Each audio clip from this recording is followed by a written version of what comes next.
Proposed biology of wheeled metal organisms. Credits in the description. So this is a fan-made video about the world of CITES, which was created by the Speculative Wildlife Research Center, which is a YouTube channel.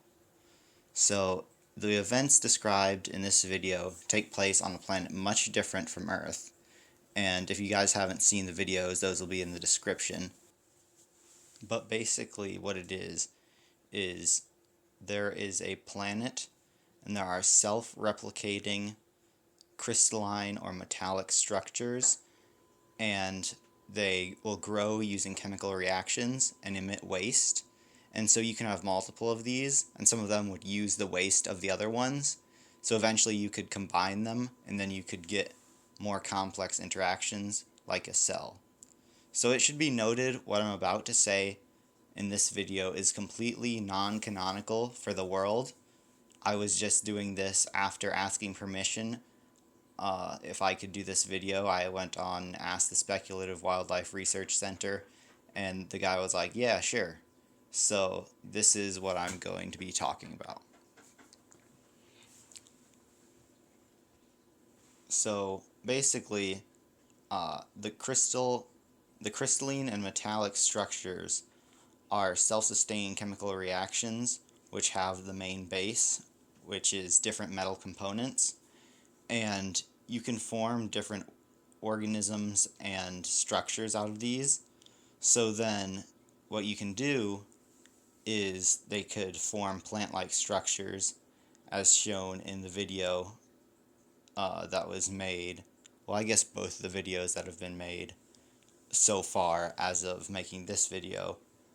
But basically the structures naturally grow by incorporating surrounding molecular particles into their crystalline design, and then the compound structures, which are made of multiple different types of different crystalline or metallic pieces, and basically the components form together into an organism. So all of the structures introduced so far are sessile, and they have plant-like traits such as using solar energy to maintain their metabolism. One example of this is how the leaves are elevated using branches or stalks, similar to how trees have trunks. And they're autotrophs because they only get energy from the surrounding environment, and they don't eat other organisms or eat other food. So let's assume that the autotrophs on this planet fall into two main categories. There's the non-living self-replicators, and then there's living plant analogs. So examples of these alien plants would include pretty much everything described in the second video, and what I'm assuming the person's going to make more diverse descendants and derivatives of these plants. But basically those ones are what you think of as your normal plants. They use sunlight, and then using the sunlight they will break down different things, release molecular energy, and then that's how they get energy as a sustaining life form. But then, as was introduced in the first video, there are simple pieces, I'll just say. They're self-replicating crystals, and they're similar to the ancient ancestors of what would give life to the first true life forms, but they can't be considered truly alive. This is because something truly alive needs to consume nutrients, have a metabolism to utilize energy, it needs to have some form of waste, be capable of moving, or some sort of internal process that makes it active as opposed to inanimate, respond to environmental stimulus, and also needs to be able to develop/mature over time, and then lastly, reproduce in a self-facilitated manner. So these self-replicating crystals wouldn't really be considered alive. Mostly they're just chunks of material that grow, and if you split one in half, then it would each side would kind of grow back just from accumulating particles. So it's important to note here that the normal plants are considered alive because they release packages that contain all of the pieces that will need to turn into the components for the plant. So that would be kind of similar to the seeds of real life plants. But the self-replicating crystals, they would only be part of the ecosystem, and the reason they would be considered so is because they would be basically collecting different nutrients and then accreting them by growing into larger crystals, and then they would fragment, and then so the cycle would just continue. But then this would create a resource for the first animals to start eating. So you could have standard plants that are like the ones described in the video, but over time they could evolve to be more mobile, and then they could have centipede-like legs or kind of paddle limbs similar to the ancient creature Anomalocaris. So these early animals would be super, super primitive, and they would only have one body segment, just a plain, rigid, singular structure. And for the limbs, they could have up to, let's just say, 12 limbs, and they would be kind of spoon-shaped. So it would be similar to how sea turtles can scrape against the sand and then move themselves forward while on a beach. But this is very inefficient.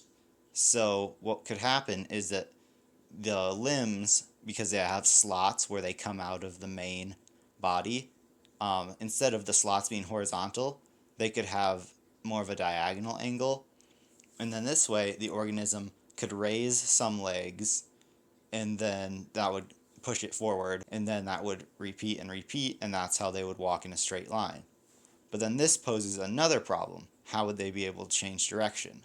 So what you could do, hypothetically, is make the legs become more adjustable, saying that they could move on different angles, even while protruding from the slot. And you could also say that it just moves the legs on one side faster than the other, and then that would allow it to slowly rotate. But the thing is that that would make a very large curve, so it wouldn't be efficient for turning around. And then how you would solve that problem is they would just have to lose some of their limbs and then become super simple. So the core body would just be a rigid structure, legs extending out of it from holes and slots. So also some plants, which were alluded to earlier, you could have them develop in certain ways to trap the abiotic replicating crystals. So the plant would have a large pit where normal plants have their lens that allows them to focus the sunlight onto oil or something to facilitate chemical reactions. But these ones, instead of having a lens, they would just kind of have a big hole, and then they could have a bunch of secondary holes in a rim around the side. And in these holes, you would accumulate the self-replicating crystals, and then similar to how modern pitcher plants work, things would just fall inside and get digested. So then this plant, it doesn't need to rely on the light anymore, so it can just start, it doesn't have to be rooted in one position. It can blow around in the wind, similar to a tumbleweed. So if we assume that this is an aquatic life form, then there's just kind of these sand dollar shaped plants drifting around and getting tossed around by the lapping waves on the beaches. So going back to the animals, there's a four-limbed animal where it's roughly the size and shape of a cigar, and then it only has four of the limbs. Remember, these limbs are just rigid structures that only have a joint where they attach to the base of the body. So these four limbs, because it's an aquatic creature, each one would be a fin shape, and they would be dorso-ventrally flattened, and they would look kind of like pectoral fins on a shark. So the main purpose of this is to help it swim around in the water and just be hydrodynamic, but it's also able to escape predators or return to its burrow, because it lives at the bottom of the seafloor. So basically, its main form of feeding would be it's kind of sifting through the sand at the bottom of the seafloor. Now remember, this isn't like on Earth, because the planet's oceans are oil, and the particles that collect at the bottom, like the sand, those would be small pieces of different metal, and probably things like rust and different forms of oxidized metal being exposed to the oil. And there would also be carbon. So let's just say there's some pieces of iron that are in this substrate, and then basically what the bottom feeder would do is it would take in some acid, which would be processed from the surrounding oil, and then it could use it similar to battery acid to produce an electrical current. And the reason why this would be useful is because the fins could have some sort of internal structure which allows them to act as an electromagnet. So then what it would do is it would pull the iron particles that are sitting in the sand, it would pull those towards the animal while leaving the ones that aren't magnetic. So then it could pull it towards it super fast, but then turn the magnet off, and that would fling the grains forward. So it could move around the sand and then kind of direct it towards the mouth using these electromagnetic fields. But also, there could be a specific population of these animals, one that lives near the beach, and then it pushes the iron particles into the sand, like by pulling on them. But because every action has an equal and opposite reaction, then if there's a lot of iron and it's iron dense, the substrate, then what could happen is the organism could push forward, and then it could basically like move forward and propel itself through the sand by pushing on the iron molecules, the iron particles. So let's just suppose that it's able to do that because it has the electricity that it can generate, and then it has the electromagnet. So you guys can probably see where this is going, but the disc-like plants and then the cigar-shaped animals are going to enter into a symbiosis. So each of the animal's fins will slowly elongate to become an axle, and then it won't be a fin shape anymore, it'll be more like a straw or a cylinder shape. So then each one of the axles would slot inside of the main feeding pit of the plant, and then now the rapid magnetic pulsing could, instead of being used to pull iron particles towards it, now it could be used to spin the plants around, assuming that the plants have some sort of internal structure where part of it is magnetic and part of it isn't.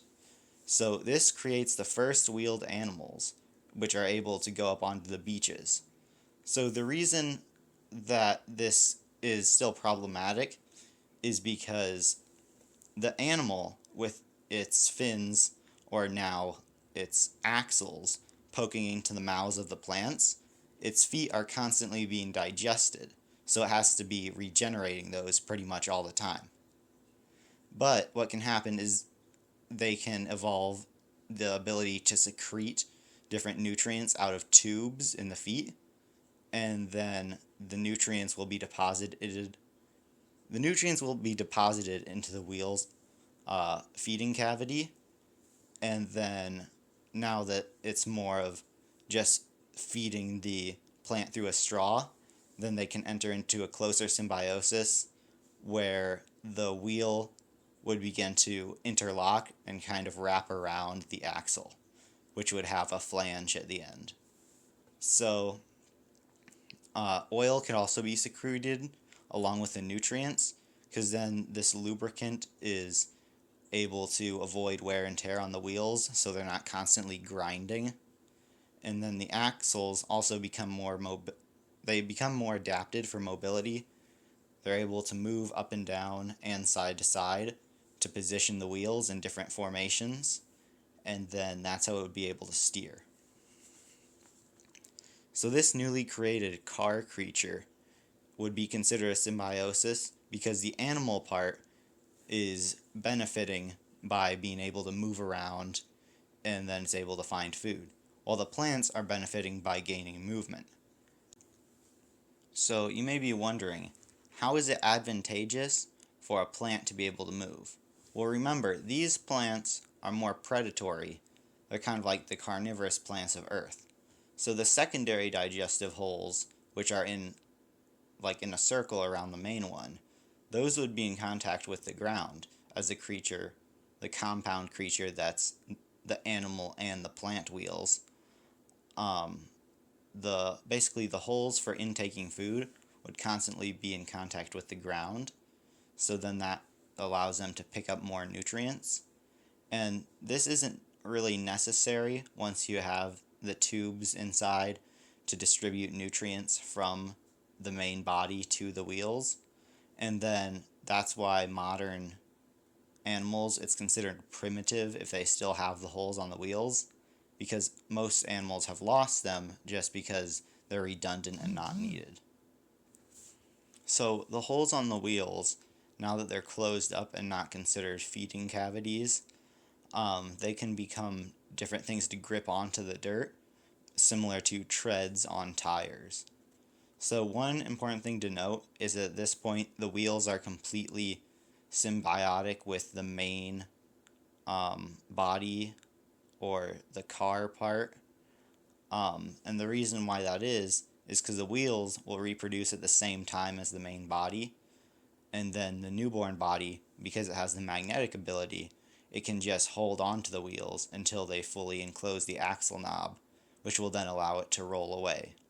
So at this point, they're pretty much the same organism, and from now on, whenever I say animals, it will be referring to the whole construct with the four wheels and the main body.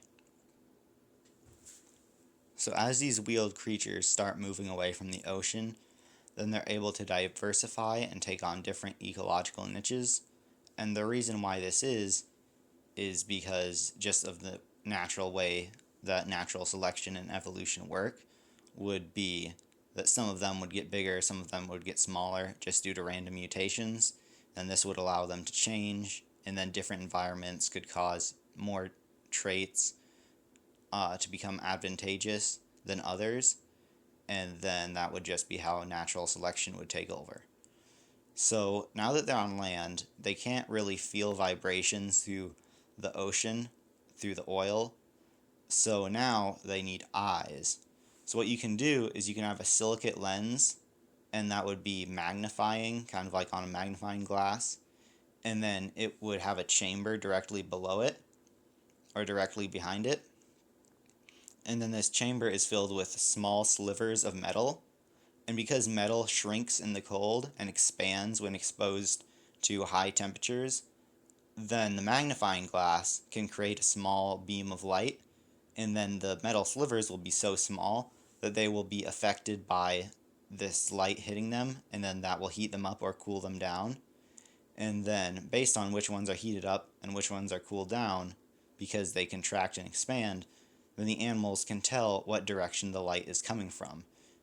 And they would have four eyes, one that faces forward, one directly above that faces upward, and then they would have a pair of eyes, one on the left and one on the right. So the eye near the top could actually become a window, and it would have the cavities merge with the other eyes. So then light gets let in the top, and then the two eyes on the sides could become more window-like as well. So then it could receive light would come from the sun, and then it would get trapped in the top window, and then they could have super reflective metal surfaces that would take the light and bounce it forward out of the side eyes. So then this would be kind of like the natural development of headlights, but this would also not be advantageous because you've just sacrificed two of your eyes, and then the one on the top can really only be used to tell where the sun is, and then the ones on the side, well, they're headlights now, so light is being reflected out of them, and they won't be able to see. So once sight evolves, it becomes important to blend in with the surrounding environment. So different grazing animals, remember this is the wheels and the animal part, they would develop different kinds of reflective plating in order to better camouflage themselves against the background of whatever environment they're in. So these plates that they grow can also be doubled as shields. So because they have a single rigid body, then they could have like multiple layers of different types of shields made of different types of metal. And then the reason why they would need these shields is because of the predators. The predators, their front two wheels, which I'll say are the four wheels, kind of like the forelimbs, those have evolved into saw blades. So there's these circular blades, and then driving using only the two hind wheels would be unstable. So then, with the front two wheels, one of them would still need to touch the ground. So one saw would be more blunt from scraping against the ground. That one could be used for blunt force trauma to hurt the prey items. And then the saw one, obviously, would just be used to saw into the animal. So at any given time, the predator would have a sharpened saw and a blunt saw, and they would use those to hunt different animals. So the predators also could develop chisels and knobs at the front of their bodies, spikes that point forward, and then they could quickly accelerate, and then they could ram into prey items, knocking them over, and then it'd be very hard for the prey items to get up. And the reason they would need these spikes is because some of the prey items, they could have not just shields, but they could have spines. So then the predators don't want to get too close to the prey item because then they would just get their eyes scratched and whatnot because the blades are at the front of the body and they can't repair the eye lenses as well, the silica lenses. So then that would be pretty lethal to the predator because it wouldn't be able to hunt as well anymore. But because the prey items have these spines, then the predator would need to evolve longer ramming spikes, and then the prey item would evolve longer spines. And this would just go and go and go until the spines and the predator's knobs or spines are just so obnoxiously long that they'll snap off. And then at that point, they've reached their physical limit on how much they can practically extend their forward-facing ramming protrusions. So also, some animals that are the predators, they could lose their saw entirely on one of their limbs. So then the forelimb that has the blunt saw, that would move towards the middle of the body, and that would still be a wheel. And then the other limb could take on like a kind of curved sickle shape or more of an angled shape. And then it could have either a giant spike at the end or a big club or knob. And then either way, it would be swiftly brought down on the prey item to crush or impale it and possibly shatter the eyes. So smaller animals could hypothetically adapt their wheels to have treads similar to the design of geckos. So gecko toes have different textures which allow them to use van der Waals interactions to adhere to smooth surfaces. So they adhere to these smooth surfaces, and then by moving very slowly, these smaller animals could climb up the plants. And they would be driving up the side. So here are just kind of some random ideas. Some of the wheeled creatures might be able to turn one of their legs into a fan, and because with a generator, you put movement in and get electricity out, and with a motor, you put electricity in and get movement out. So what they could do is their legs, instead of spinning using the electricity, they could have the wind blow on their fan-like wheel, and then that spinning would create electricity. So they could be like rechargeable batteries. So then recharging in the wind would give them a lot more energy, and they could go much faster because they have more energy to expend. The only problem would be they still need to eat metal in order to maintain their body, but since all the animals have to do that anyway, then it's not really a big drawback. So, speaking of eating, the primitive sand-swimming animals back when they were back in the ocean and didn't have any wheels, they just kind of had a hole for a mouth because they would waft the different grains of sand into the hole using the magnetic fields, and this wouldn't really be a problem. But now that they're on land and there's not liquids, then that doesn't work. So they don't really have a jaw, but the wheeled animals, their ancient ancestors, which would be kind of the size and shape of an RC car or a remote control car, they could develop a shovel or scoop-like protrusion underneath the mouth.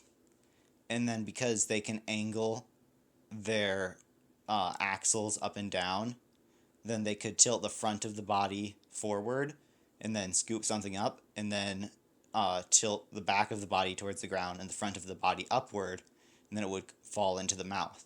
And then with different types of herbivores and carnivores, then you would get different shapes. Some cool shapes could be like shovels, tusks, or rakes, maybe for sifting through different nutrient substrates. But I think it would be kind of cool if there were ones that had crazy spikes for a mouth, and they were almost screw-like, and then they were built so they could perfectly puncture a certain type of plant and drain the oil. I think that would be kind of a cool idea, but I didn't know how to implement it. Because the animals have a single rigid, this makes it kind of hard for them to have different sorts of like body shapes, because most of it would still have to be a pretty short body so that it doesn't have a large arc, because you want the wheels to be closer together, the front and the back wheels, so then it can make sharper turns to evade predators. And then that's how they would still all be kind of the same shape, just have different features. So this is the end of the video. Thank you once again to the Speculative Wildlife Research Center for letting me make this video using their ideas. That was pretty cool. And then this is just kind of some ideas I was throwing out there. In this video, I described them as if that was how it happens on Sidus. But remember, this video is completely not canon, and that's not what the creator has made. That was just kind of some ideas I was proposing. If the creator wants, then they could use the ideas, but if they want to use their own ideas or make completely alternate things that I haven't thought of, then that would be really cool too. Because so far they've come up with some really cool ideas, such as like detachable parts of the body on the plants, and I think that would be really interesting, and that got me thinking about some of the prey items. Like, the prey items could kind of form links, where there would be one in the front, and then kind of a chain of them, and then they would have a hook that hooks into a loop on the back of the other animals, and they would be kind of like a big train that would go along on all terrain.